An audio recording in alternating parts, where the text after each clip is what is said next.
The reports I have is that one device was deactivated. Apparently there's another device, and obviously whatever did the damage to the Murrah building was a tremendous, very sophisticated explosive device.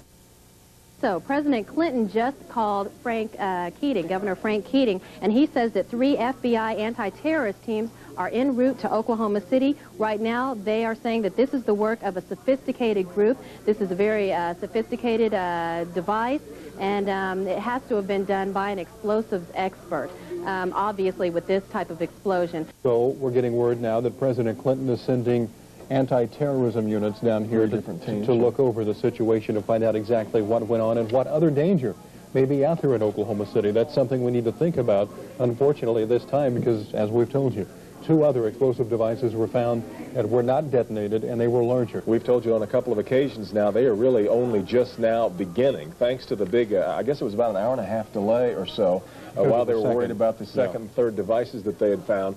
They are really only now starting to really get full force into the rescue and search operation, going all through all 9 floors of the building that are above ground, 4 floors of parking garages that are below.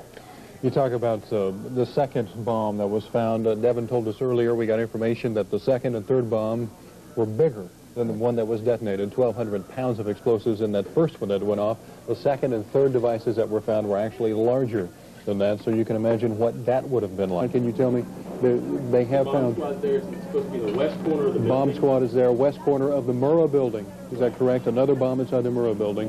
Supposedly there may be another device there. There may be another device there, and they are evacuating the area. And we'll reiterate again what these later devices are doing to the rescue effort. Time is so valuable right now as they try to get to these people who perhaps somehow are still hanging on to life inside that building, and each delay, every time the firefighters and the rescuers are called back and brought back down off of their ladders and scaffoldings, just could be exacting a terrible, terrible toll on the people who are already inside. Yes, it is, and we talked earlier about the 2 undetonated bombs that were found that were bigger than the device that exploded.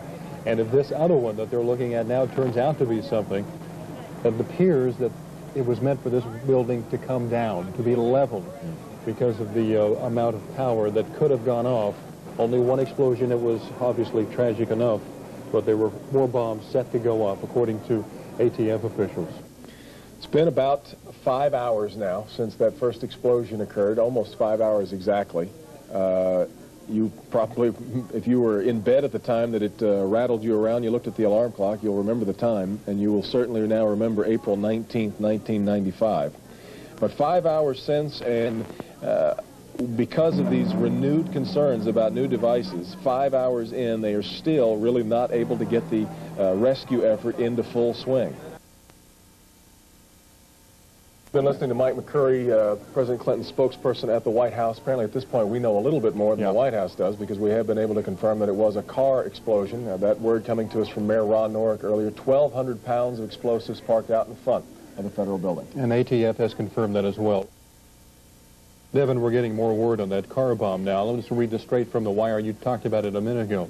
The head of the Bureau of Alcohol, Tobacco, and Firearms now says it appears it was a car bomb with as much as 1,200 pounds of explosives packed inside.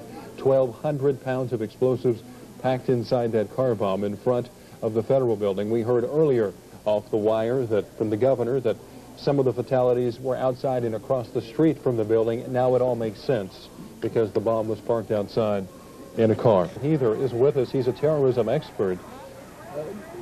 Dr. Weir just shocked that this would happen here in the heartland of America. Should we be shocked about a car bomb in Oklahoma City?